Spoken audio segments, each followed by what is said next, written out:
Rosyjskie drony nad Polską przypominają o potrzebie budowy paliwociągu NATO. Sabotaż wywołał blackout części Berlina. Izrael uderzył w stolicę Kataru, który jest kluczowym dostawcą gazu. Jest 10 września 2025 roku. Nazywam się Wojciech Jakubik, a to jest codzienny przegląd informacji sektora energetycznego i paliwowego Energy Drink. Zapraszam.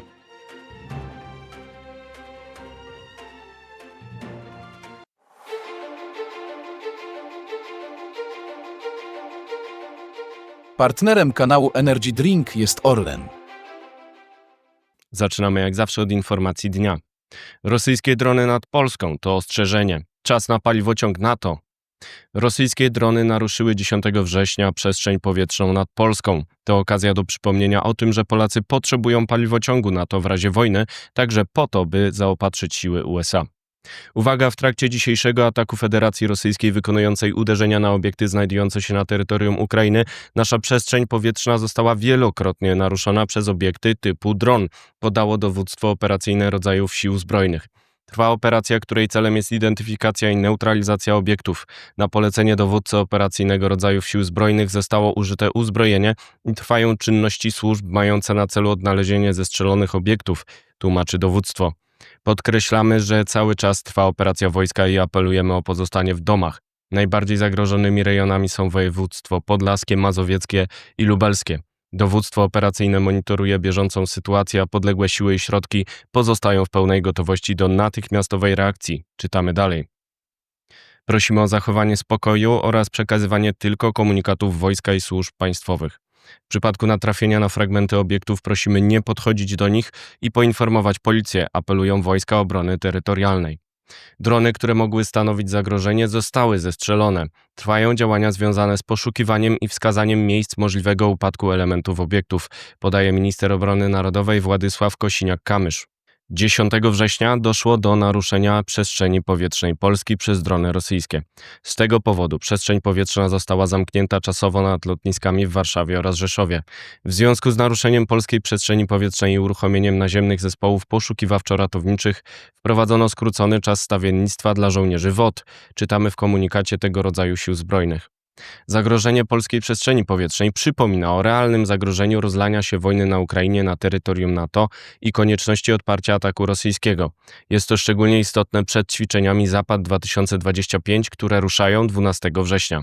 Tymczasem paraliż decyzyjny zagraża bezpieczeństwu dostaw paliw do Polski, a co za tym idzie dla sił amerykańskich w naszym kraju w razie wojny z Rosją. Polacy chcą zwiększenia ich obecności. Rurociąg na paliwo musi połączyć NATO ze wschodnią flanką w Polsce, aby nie zabrakło paliwa w razie wojny, ale także, jeżeli Polacy chcą ściągnąć do regionu więcej Amerykanów. Od rozwoju wypadków może też zależeć bezpieczeństwo dostaw paliw na całym Zachodzie. Polska nie może przespać tego tematu. Interesują się nim już Bułgaria, Rumunia i Turcja, czyli kolejne kraje wschodniej flanki NATO. Został on podjęty w raporcie Komisji do Spraw Przemysłu, Energii i Badań Naukowych ITRE w Parlamencie Europejskim na temat inicjatywy Rearm Europe. Istnieje szansa, że środki europejskie kierowane na obronność mogłyby dofinansować infrastrukturę paliwową. Unia Europejska powinna dać priorytet rozwojowi i operacjonalizacji Tarczy Wschód oraz Bałtyckiej Linii Obrony jako strategicznych komponentów ram bezpieczeństwa oraz obrony. To uwzględnia także wzmocnienie i szybszy rozwój korytarzy transportowych podwójnego użytku, niezbędnych z punktu widzenia mobilności wojskowej i cywilnej, a także rozwój łańcuchów dostaw sił zbrojnych oraz gromadzenia zapasów strategicznych. Czytamy w poprawce zaproponowanej przez posłów do Parlamentu Europejskiego z Polski. Byłby to przełom kopernikański w myśleniu unijnym o bezpieczeństwie dostaw. Polska może liczyć na częściowe dofinansowanie NATO, ale potrzebna jest decyzja o wkładzie własnym w ten megaprojekt. Jednostkowe działania na różnych poziomach nie zastąpią strategicznej decyzji. Przedstawiciele sektora paliw wskazują, że samo rozpoczęcie studium wykonalności paliwociągu łączącego Polskę przez Niemcy z systemem NATO otworzy pole do konkretnych przygotowań. Budowa rurociągu NATO jest szczególnie istotna w obliczu pomysłu zwiększenia obecności wojskowej USA w Polsce z rozmów Trump-Nawrocki z początku września 2025 roku. Polski rząd i prezydent zgodnie zabiegają o wzrost zaangażowania militarnego USA na naszym terytorium.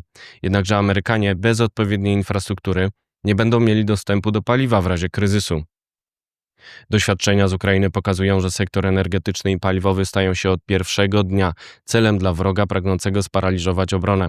Rosjanie sukcesywnie niszczą infrastrukturę tego typu do stopnia, który sprawił, że nad Dnieprem nie ma już żadnej sprawnej rafinerii. Paliwociąg NATO to alternatywa na czas wojenny. Samo jego istnienie podważa sens niszczenia polskiego sektora rafineryjnego, bo dostawy paliwa będą docierać rurociągiem, który można naprawić w kilkadziesiąt godzin. To wymiar odstraszający tego megaprojektu. Brak takiego zabezpieczenia to zaś przesłanka za tym, by lokować siły w lepiej zaopatrzonych miejscach, a maszyny NATO są coraz bardziej paliwożerne. Dość przypomnieć, że myśliwiec F-35 zużywa 60% więcej paliwa od poprzednika F-16. Polska chce mieć 32 takie maszyny.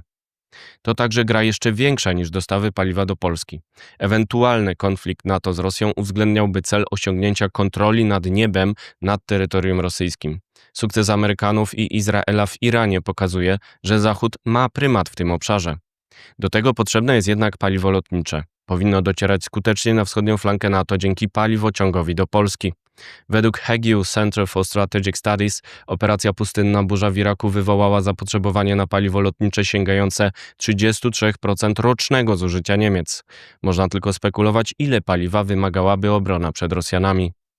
12 września ruszają ćwiczenia rosyjsko-białoruskie Zapad 2025. Polska zamyka na ten czas granicę z Białorusią ze względów bezpieczeństwa.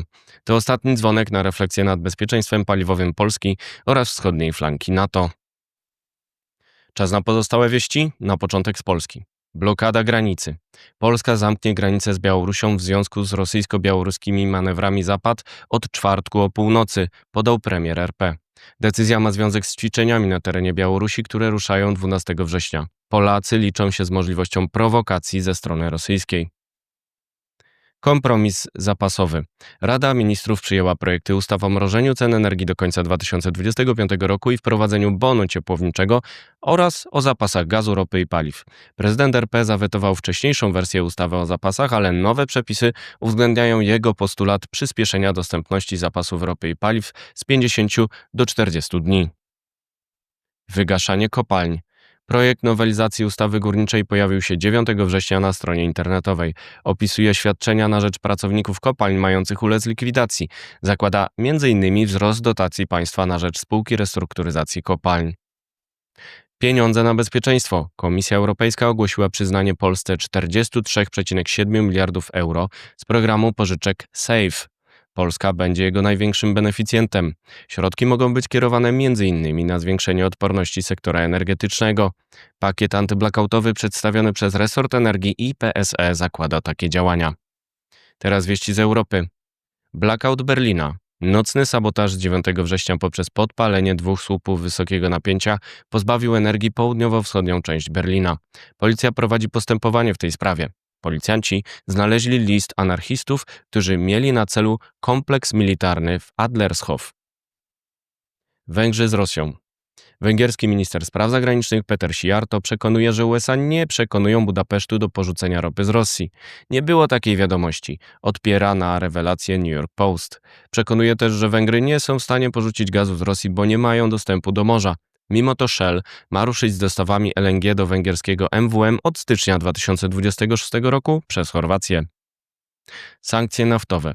Francja i Niemcy opowiadają się za nowymi sankcjami wobec Rosji w postaci blokady głównych producentów ropy oraz restrykcji na dostawy naftowe do krajów trzecich.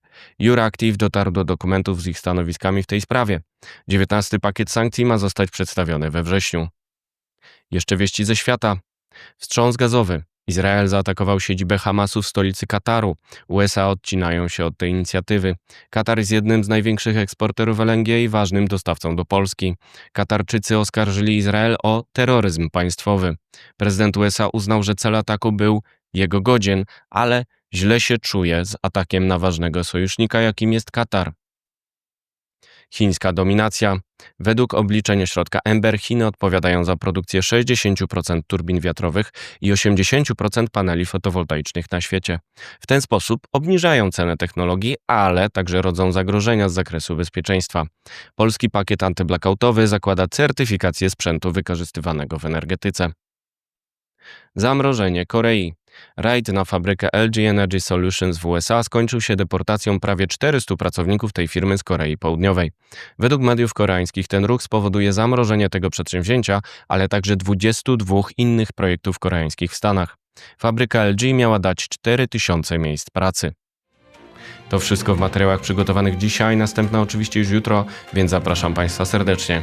Do zobaczenia. Do usłyszenia.